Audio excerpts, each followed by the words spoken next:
तो last class में बेटा हम लोगों ने क्या पढ़ा था? लास्ट क्लास में हम लोगों ने टॉपिक पढ़ा था ग्रेविटेशन। ग्रेविटेशन का लास्ट हो गया था, वेटलेसनेस हो गया था, केपलर्स लॉ हो गया था। दोनों केपलर लॉ हम लोगों ने पढ़ लिए थे। ठीक है, तो अब हम क्या पढ़ने वाले हैं बेटा? नया चैप्टर शुरू करेंगे, मैकेनिकल प्रॉपर्टी ऑफ सॉलिड्स। तो सबसे पहले बेटा हमें यह समझना पड़ेगा कि सॉलिड होता क्या है। आप लोगों ने जब छोटी क्लासेस में थे, 10th क्लास 9th क्लास, तब आपको बेटा बताया गया था कि हर सब्सटेंस की 3 स्टेट होती हैं, सॉलिड, लिक्विड और गैस। 3 स्टेट होती है बेटा, सॉलिड, लिक्विड और गैस। 3 स्टेट है हमारे पास। क्या डिफरेंस है तीनों स्टेट के बीच में?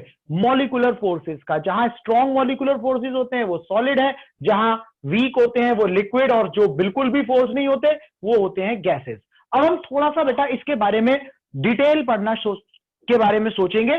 कैसे सॉलिड सॉलिड होते हैं, क्यों सॉलिड की एक शेप होती है, क्यों सॉलिड की एक वॉल्यूम होती है, और कैसे सॉलिड एक बहुत इंपॉर्टेंट प्रॉपर्टी शो करते हैं, दैट इज कॉल्ड इलास्टिसिटी। इसके बारे में समझने के लिए आपको बेटा एक टॉपिक समझना पड़ेगा, that is called what called intermolecular force.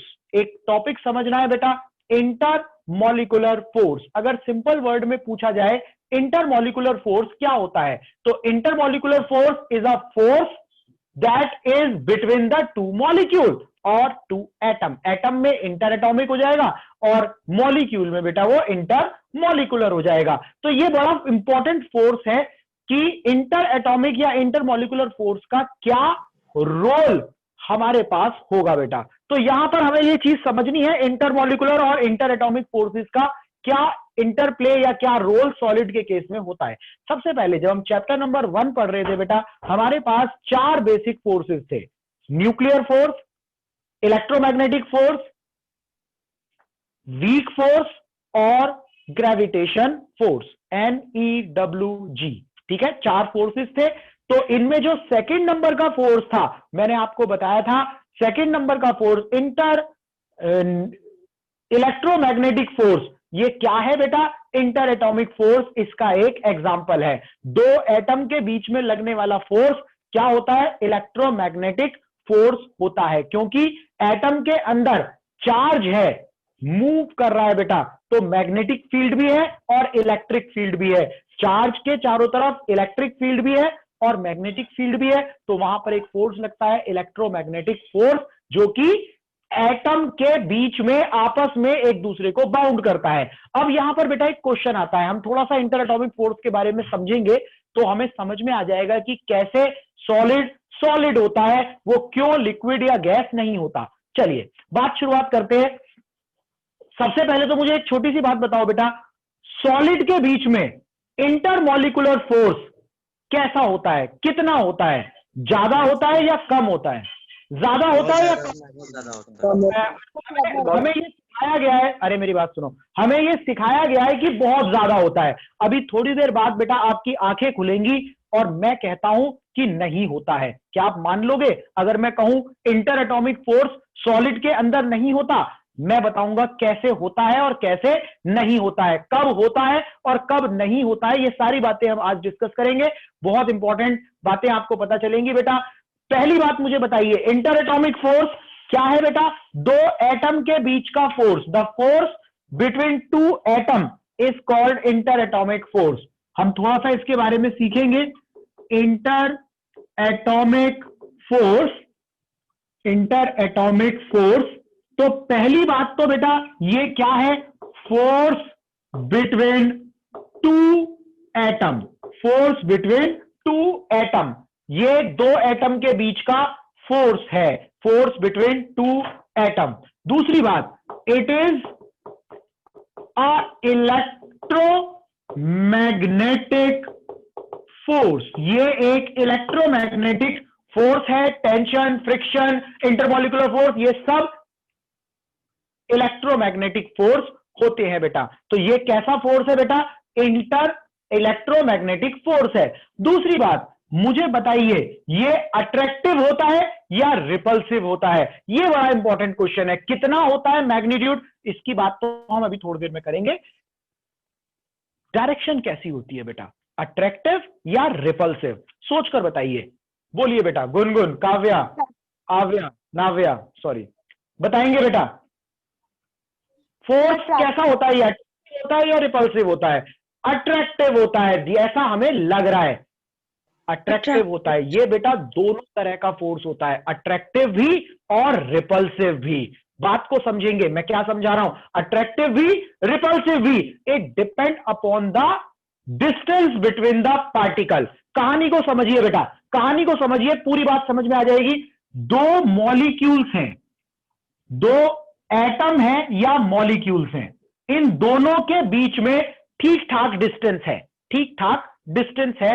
ये दोनों मॉलिक्यूल एक दूसरे को अट्रैक्ट करेंगे, ये दोनों मॉलिक्यूल क्या करेंगे बेटा, एक दूसरे को अट्रैक्ट करेंगे। अट्रैक्ट करेंगे मतलब इंटर एटॉमिक फोर्स अभी कैसा है, इंटर एटॉमिक फोर्स अभी अट्रैक्टिव है। ठीक है, चलिए मैंने मान लिया अट्रैक्टिव है बेटा। जैसे जैसे डिस्टेंस कम होती जाएगी, ये दोनों पास आते जाएंगे, इनके बीच की डिस्टेंस कम होती चली जाएगी एज एटम मूव क्लोजर। जरा ध्यान से समझिए, atom move closer R decrease and force जो इनके बीच में था, फोर्स जो कि इंटर एटॉमिक फोर्स है, इंक्रीज। ये क्या करेगा बेटा, इंक्रीज करेगा, आर डिक्रीज करेगा और एस की वैल्यू इंक्रीज करती चली जाएगी। लेकिन ऐसा हमेशा नहीं होता रहेगा, जैसे जैसे मॉलिक्यूल पास आते जाएंगे वैसे वैसे दोनों मॉलिक्यूल के बीच में फोर्स बढ़ता जाएगा। एक समय फोर्स मैक्सिमम हो जाएगा, मैक्सिमम होने के बाद जब वो और ज्यादा पास आएंगे तो वो फोर्स घटने लगेगा, तब वो फोर्स घटने लगेगा। और एक डिस्टेंस ऐसी आएगी, एक डिस्टेंस ऐसी आएगी बेटा जब फोर्स मैक्सिमम होगा, और उसके बाद भी एक डिस्टेंस ऐसी आएगी जहां फोर्स घटते घटते जीरो हो जाएगा, जहां फोर्स जीरो हो जाएगा। उसके बाद अगर वो और ज्यादा पास आए तो क्या होगा, अब ये फोर्स अट्रैक्शन की जगह रिपल्शन में बदल जाएगा। अब ये और ज्यादा पास आएंगे तो अब ये फोर्स कैसा हो जाएगा बेटा, ये फोर्स रिपल्शन में बदल जाएगा। ये जो डिस्टेंस है, इस डिस्टेंस को कहते हैं equilibrium distance. R not is called equilibrium distance. R को क्या कहते हैं बेटा, इक्विलिब्रियम डिस्टेंस कहते हैं। इक्विलिब्रियम डिस्टेंस पर कोई इंटर एटॉमिक फोर्स नहीं होता और मॉलिक्यूल बिल्कुल भी ना तो पास जाते ना दूर जाते। क्यों, क्योंकि अगर दूर जाएंगे तो अट्रैक्शन होगा और पास आएंगे तो रिपल्शन होगा। एक तरह से ना तो एटम दूर जा सकते हैं और ना एटम पास आ सकते हैं। इसी तरह से अगर मैं इनका एक ग्राफ बनाऊं बेटा, अगर मैं इस फोर्स का एक ग्राफ बनाऊं, फोर्स और आर के बीच में, फोर्स और आर के बीच में, तो मैंने बताया शुरू में फोर्स कैसा है, शुरू में फोर्स अट्रैक्टिव है। अट्रैक्टिव फोर्स हम नेगेटिव लेते हैं और रिपल्सिव फोर्स हम पॉजिटिव लेते हैं। अट्रैक्टिव फोर्स नेगेटिव और रिपल्सिव फोर्स पॉजिटिव। तो अभी हमारा डिस्टेंस लार्ज है, फोर्स नेगेटिव है। जैसे जैसे डिस्टेंस कम होता जाएगा बेटा, फोर्स बढ़ता जाएगा, फोर्स नेगेटिव में बढ़ता चला जा रहा है। एक डिस्टेंस आएगी, फोर्स मैक्सिमम हो जाएगा, उसके बाद डिस्टेंस और कम होती चली गई, फोर्स कैसा हो गया बेटा, जीरो हो गया एक आर नॉट डिस्टेंस पर। मैंने बताया ये आर नॉट डिस्टेंस क्या है, इक्विलिब्रियम डिस्टेंस।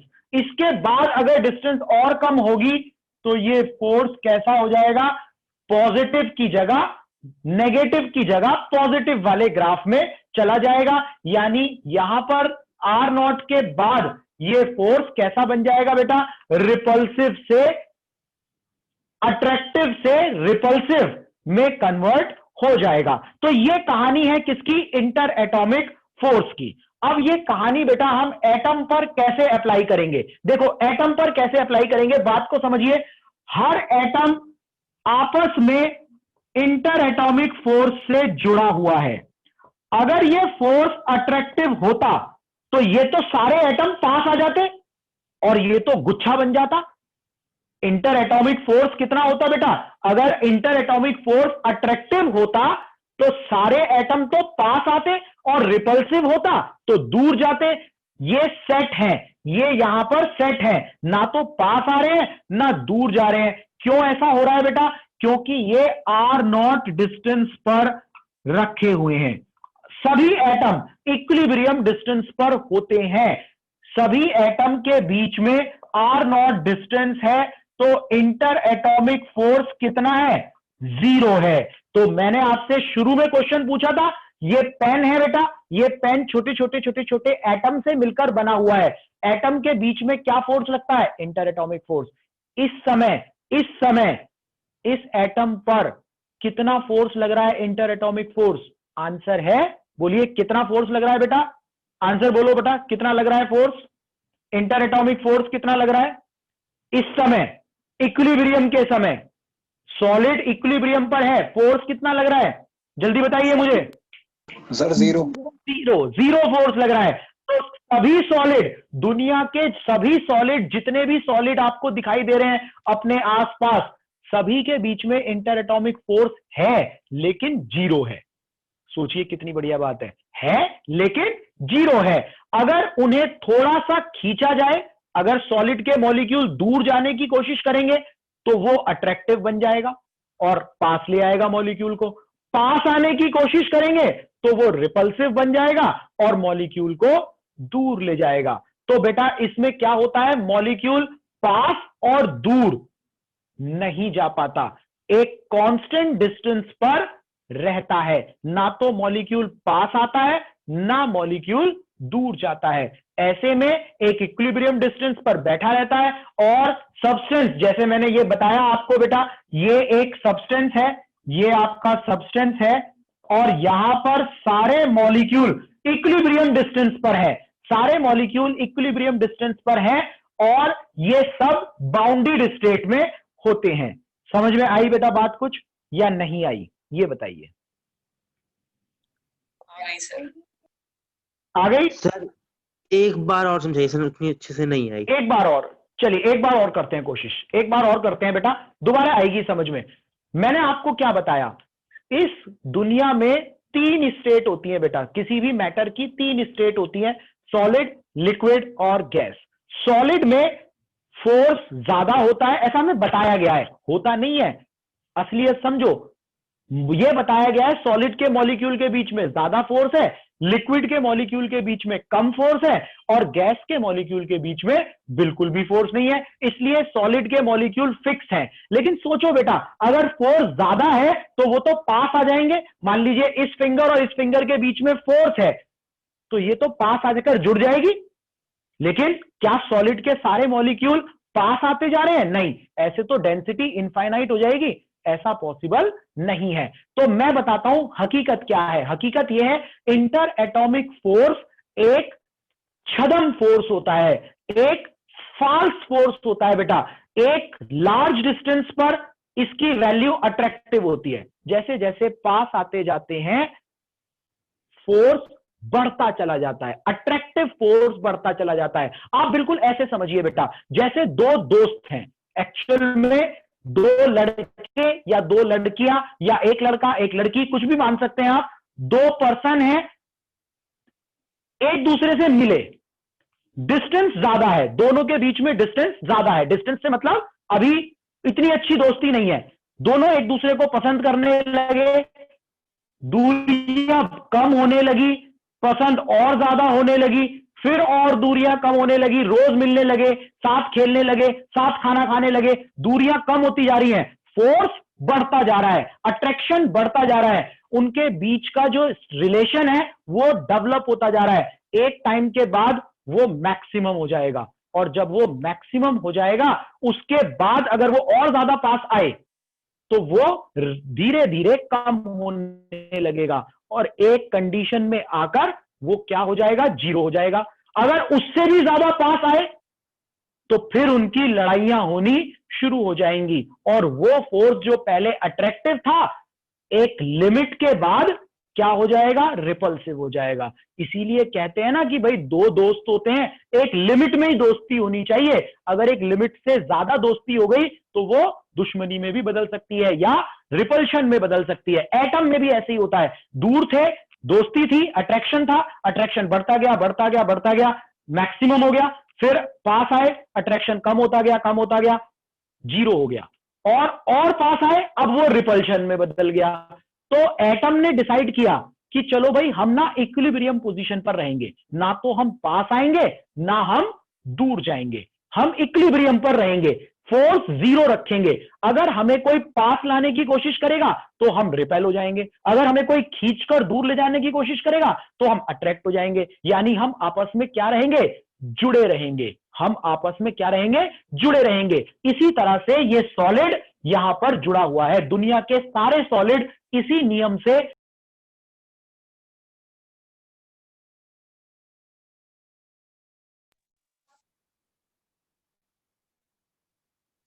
इसे कॉपी कर लो बेटा, इस कंसेप्ट को कॉपी करो जो है फटाफट से, इंटर एटॉमिक फोर्स का कंसेप्ट कॉपी करो, और उसके बाद फिर मैं आपको इसे सॉलिड के ऊपर अप्लाई करना बताऊंगा। अभी हम इलास्टिसिटी वगैरह समझेंगे, बड़ा इंपॉर्टेंट, ठीक है। मॉलिक्यूल दूर जाते हैं बेटा, ना मॉलिक्यूल पास आते हैं। तो मैंने आपको क्या बताया कि जो स्प्रिंग सिस्टम है, spring system is like inter atomic force. यहां एक स्प्रिंग है, नेचुरल लेंथ R0 है, जीरो फोर्स है, जब स्प्रिंग को खींचेंगे तो ये अट्रैक्ट होंगे, जब स्प्रिंग को दबाएंगे तो ये रिपेल होंगे। एटम भी इसी तरह से काम करते हैं। नॉर्मली दोनों एटम के बीच में फोर्स जीरो होता है, खींचेंगे तो वापस आएंगे, दबाएंगे तो वापस आएंगे, यानी कि रिपल्शन करेंगे। तो इस तरह से एटम एक दूसरे से जुड़े रहते हैं। तो बेटा यहां पर एक नई बात हमें पता चली कि हर सॉलिड की एक टेंडेंसी होती है, हर सॉलिड की एक टेंडेंसी होती है। किसका माइक खुल रहा है बेटा, माइक बंद करो। हर सॉलिड की एक टेंडेंसी होती है कि अगर हम उसे खींचें या दबाएं तो वो वापस अपनी ओरिजिनल शेप में आने की कोशिश करती है, वो वापस। वंशिका, वंशिका माइक बंद करो बेटा अपना। वंशिका सुन रहा है आपको?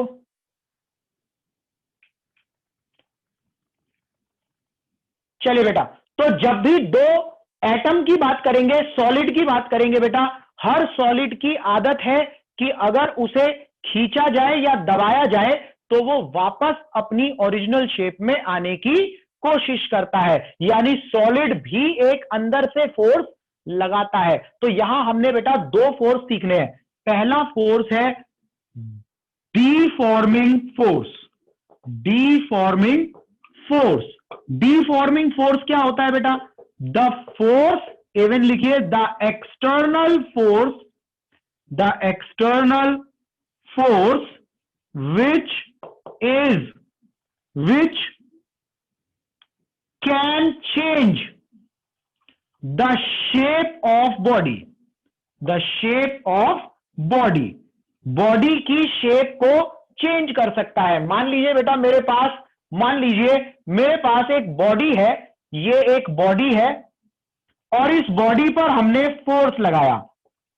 थोड़ी देर में हमने क्या देखा बेटा? बॉडी जो है वो पिचक गई, थोड़ी बॉडी की शेप चेंज हो गई। क्यों चेंज हो गई?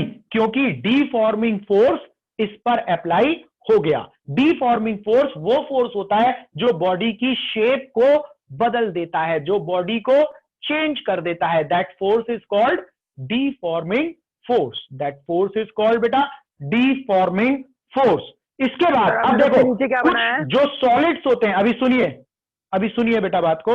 जो सॉलिड्स होते हैं बेटा, अब वो इंटर एटॉमिक फोर्स लगाएंगे और अपने आप को वापस ओरिजिनल शेप में लाने की कोशिश करेंगे, ओरिजिनल शेप में लाने की कोशिश करेंगे। तो इस फोर्स को हम नाम देते हैं रीफॉर्मिंग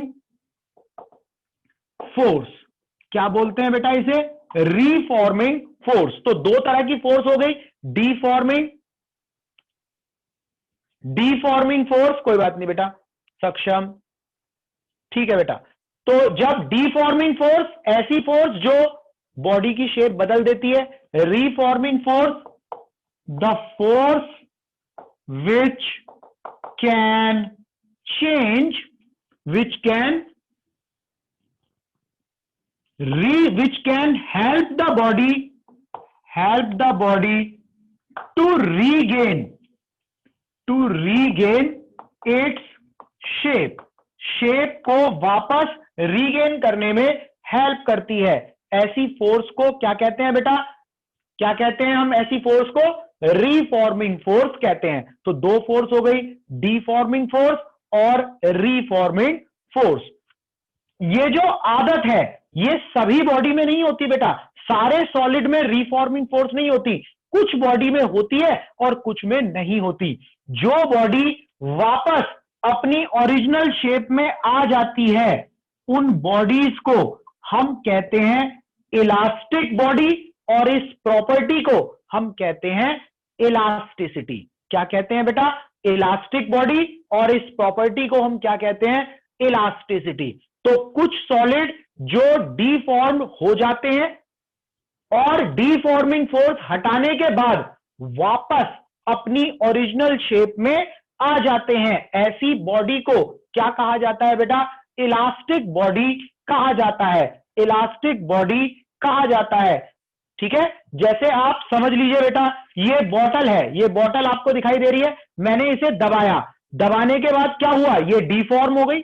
जब मैंने फोर्स लगाया तो इसकी शेप चेंज हो गई, लेकिन जब मैं फोर्स हटाऊंगा तो ये वापस अपनी ओरिजिनल शेप में आ जाएगी। ये बॉडी क्या है? इलास्टिक बॉडी है, और इस प्रॉपर्टी को क्या कहते हैं? इलास्टिसिटी कहते हैं। तो यहां पर लिखिए बेटा, हेडिंग डालेंगे elasticity. Elasticity, the property of a body due to which it regain its original shape after removing deforming force हटाने के बाद बॉडी अपनी शेप को रीगेन करने की कोशिश करती है। इस आदत को हम क्या कहते हैं बेटा? इस टेंडेंसी को हम क्या कहते हैं? इस टेंडेंसी को हम कहते हैं इलास्टिसिटी। जो ऐसा कर पाती है कंप्लीटली, जो बॉडी कंप्लीटली अपनी ओरिजिनल शेप में आ जाती है, उसे हम कहते हैं बेटा इलास्टिक बॉडी या परफेक्टली इलास्टिक बॉडी। और जो बॉडी ऐसा नहीं कर पाती उस बॉडी को कहते हैं प्लास्टिक बॉडी। तो दो तरह की बॉडी होती है बेटा, इलास्टिक बॉडी और प्लास्टिक बॉडी। इलास्टिक मतलब जो वापस आ जाती है, प्लास्टिक मतलब जो वापस नहीं आती है। हाँ पीयूष, बोलो, क्या बोल रहे हो? अब बोलो सर। मुझे रिफॉर्म बेटा मैं बताता हूं। डीफॉर्मिंग का मतलब है किसी बॉडी पर फोर्स लगाना और उसे डीफॉर्म करना। ये मैंने फिगर बनाई, यहां पर दोनों बॉडी को दबाया, बॉडी डीफॉर्म हो गई, तो ये फोर्स कौन सी है? डीफॉर्मिंग फोर्स। डीफॉर्मिंग फोर्स हमेशा कैसी फोर्स होती है बेटा? एक्सटर्नल फोर्स होती है, ठीक है, बाहर से लगाई जाती है। और अगर बॉडी पर डीफॉर्मिंग फोर्स हटा ली जाए तो ऐसा पॉसिबल है, कुछ बॉडी वापस अपनी शेप में आ जाती हैं। इस फोर्स को जो वापस ला रहा है उस फोर्स को क्या कहते हैं? रीफॉर्मिंग फोर्स कहते हैं। जो वापस ला रहा है उसे क्या कहते हैं पीयूष? रीफॉर्मिंग फोर्स कहते हैं। और इस प्रॉपर्टी को जिसकी वजह से वापस आती है उसे तो कहते हैं रीफॉर्मिंग फोर्स, और इस आदत को, इस बिहेवियर को, इस टेंडेंसी को क्या कहा जाता है बेटा? इलास्टिसिटी कहा जाता है। So elasticity is a property of solid due to which a body regain its original form after removing deforming force.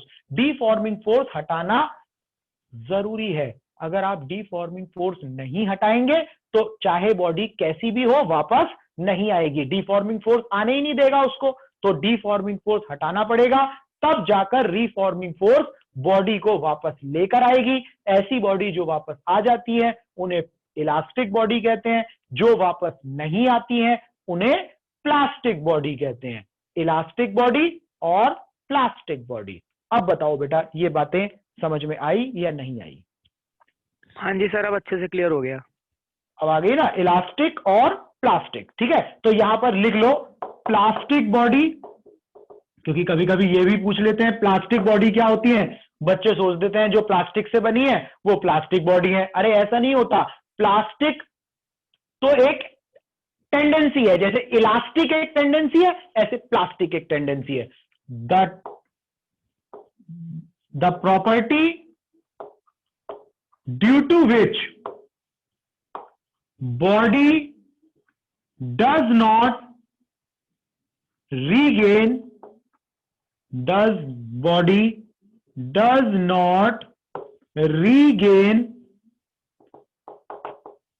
its shape at all, बिल्कुल भी वापस नहीं आती। does not regain its shape at all, called क्या कहते हैं बेटा?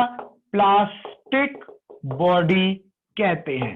ठीक है, प्लास्टिक बॉडी कहते हैं बेटा। तो ये आपका क्या हो गया? इलास्टिसिटी, और दूसरी बात क्या हो गई बेटा? प्लास्टिसिटी। अब हम एक इंपॉर्टेंट टॉपिक पढ़ेंगे बेटा, एक एफर्ट और एक रिजल्ट। दो चीजें पढ़नी है बेटा, एफर्ट और रिजल्ट। जब हम किसी बॉडी को डिफॉर्म करते हैं तो हम, चलिए यहां तक कॉपी करो बेटा, इलास्टिक और प्लास्टिक।